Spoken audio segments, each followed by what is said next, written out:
Christine here with a special episode of the Co-Living Code Show. I am doing a State of the Union for co-living today, 2021. Sorry guys, I missed 2020, but 2019, the link is below.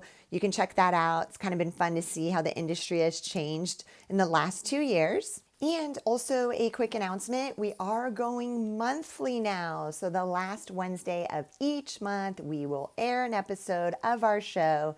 We have been weekly every single Wednesday for almost 3 years, over close to 160 episodes, and we've never missed a single Wednesday. That's something our team is super proud of. So shout out to our amazing production team for making that all happen. So now we will be monthly. We will be on the last Wednesday of every single month with some incredible guests coming on this year. We will definitely have Reza from the Collective back on, Charlie from the Student Hotel. And so definitely stay tuned. 2021 will be amazing. And of course, check us out, YouTube, SoundCloud, Spotify, and iTunes. Also want to give a quick shout out to our amazing partners, ISL Furnishings. They've been super supportive of the show. We couldn't do the show without them, so huge shout out to them. And just so you guys know, they furnish units anywhere between 4 units all the way up to thousands. They have those capabilities. I know some of the smaller operators had asked me.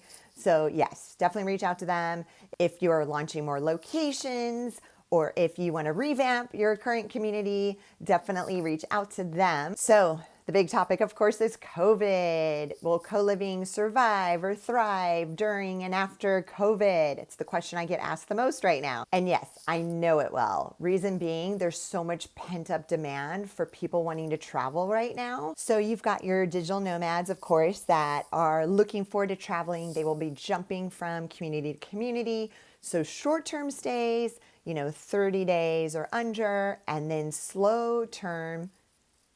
And then your 3-month minimum people, that will be your slow travel nomads. So if there's any way you can add that into your community, if you're more if right now you're doing only long-term stays, I would definitely try to see if you can change that a little bit and have a hybrid model so that your occupancy stays up. And also, I know all my friends that had beautiful condos in downtown San Diego. They were living alone. They were working from home. They got extremely lonely. And they'd always say, gosh, I wish I was co-living like you. I wish I had human contact with anybody in my home. And then the people that were co-living, all of them were super grateful. They said, oh my God, I'm so grateful. I was living alongside of people. It helped so much.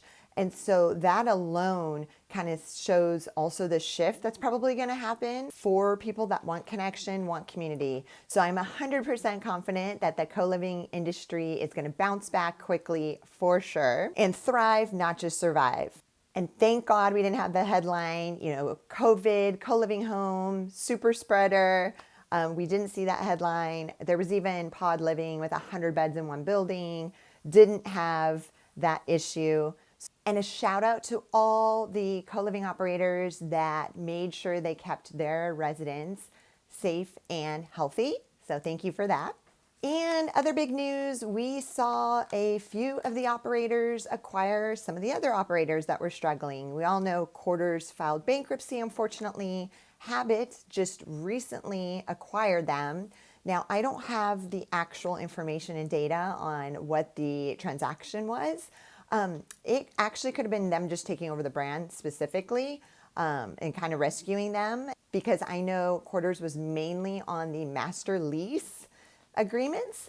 And the problem with that is obviously if you're 98% occupancy or above, it works totally fine. Once you drop under that and you just guaranteed the lease, but you don't have enough rent to pay for that lease, then there's a huge issue. And there were a lot of operators that's the reason they went down.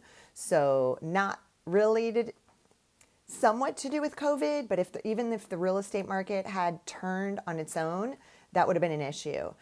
So definitely the vertically integrated operators, that's where it works very well, because not only are they, all in one, kind of controlling the construction and the rental property management side, and they're building an asset also, a long-term asset.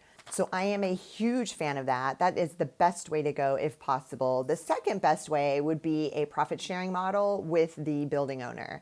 That's been working really well for a lot of operators, and a lot of operators right now are trying to come off the master lease and then do a profit sharing model.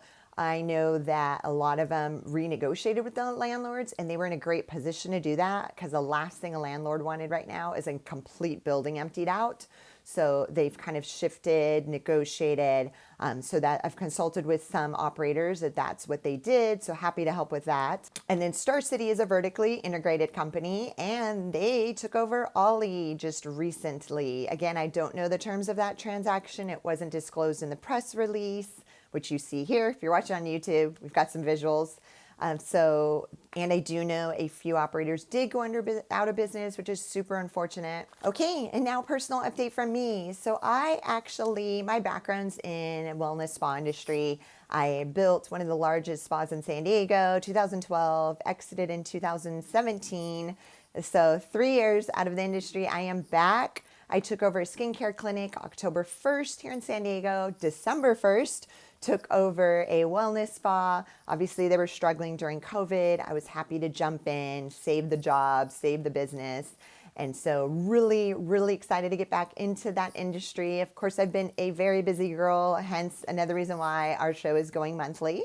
So if you're ever in San Diego, definitely reach out. Happy to take care of you. And for those who have been following this show and haven't heard of the books we have published, it's the Co-Living Code series. There's 3 different ones. Link below. You could get the digital version, or you could get the print versions on Amazon. And I'm super passionate about the industry. So of course, still consulting and still active in co-living. And there you have it, the 2021 State of the Union co-living episode. And please, please, please don't be afraid to reach out to our team with feedback on the show, what you'd like, what you don't like. Always, always still looking to improve. And again, quick thank you again to ISL Furnishings. Until next time, bye. Thank you so much for checking out this week's episode. And keep in mind, we are on YouTube, Spotify, SoundCloud, and iTunes. And also, if you are a co-living community, you can reach out to us to be listed on the Kndrd platform. That's Kndrd.io. It's a great way to showcase pictures, videos, virtual tours of your community. Also, we have a link in the show notes for our 3 books on co-living. You can also find one of them on Amazon.com if you'd like the print version. And lastly, a very quick shout out to our partners over at ISL Furnishings. They bring light to your vision and already work with some of the larger companies like Star City and Quarters. See you guys next week.